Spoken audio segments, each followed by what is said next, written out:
اعوذ باللہ من الشیطان الرجیم بسم اللہ الرحمن الرحیم الصلاۃ والسلام علیک یا سیدی یا رسول اللہ وعلی آلک واصحابک یا سیدی یا حبیب اللہ الصلاۃ والسلام علیک یا جد الحسن والحسین وعلی آلک واصحابک یا سیدی یا خاتم النبیین۔ گنج بخش فیض عالم مظہر نور خدا، ناقصارا پیر کامل کاملا راہ رہنما۔ یا علی مخدوم حجویری برائے ذات خیش، غیر کا ہونے نہ دو ہم کو گدا یا گنج بخش۔ پیارے محبوب صلی اللہ تعالی علیہ وآلہ وسلم کے پیارے غلاموں، آج کا جو میرا موضوع ہے وہ بھائی عثمان نے مجھ سے سوال کیا کہ التحیات میں قاری صاحب بندہ بیٹھتا ہے تو اس میں جو شہادت والی انگلی اٹھائی جاتی ہے، اللہ رب العالمین کی وحدانیت بیان کرنے کے لیے یہ کیا ہے؟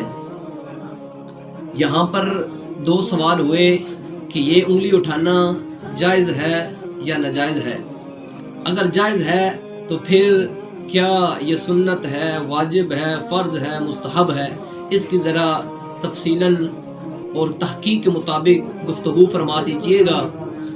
تو نبی کریم صلی اللہ تعالی علیہ وآلہ وسلم کے غلاموں، جو سوال ہوا ہے اس میں دو پہلو ہیں۔ سب سے پہلے ایک پہلو کو دیکھا جائے گا، پھر اس کے دوسرے پہلو کو دیکھا جائے گا۔ جب ہم الحمدللہ حنفی لوگ التحیات میں بیٹھتے ہیں تو انگلی اٹھاتے ہیں تو اللہ رب العالمین کی وحدانیت بیان کرنے کے لیے، یعنی اٹھاتے ہیں اشہد ان لا الہ پر، کہ اللہ رب العالمین کی وحدانیت بیان کرتے ہیں۔ تو نبی کریم صلی اللہ تعالی علیہ وآلہ وسلم کے غلاموں، اس سے یہ معلوم ہو گیا کہ انگلی اٹھانا جائز ہے۔ اب ایک بات کلیئر ہوئی کہ انگلی اٹھانا جائز ہے۔ اگر ناجائز ہوتا تو پھر تو معاملہ ہی ختم ہو جاتا، لیکن اب یہ بات معلوم ہو گئی کہ انگلی اٹھانا التحیات میں اللہ رب العالمین کی وحدانیت کے لیے تو یہ جائز ہے۔ اب دوسرا پہلو کیا ہے کہ یہ انگلی اٹھانا سنت ہے، مستحب ہے، فرض ہے، واجب ہے۔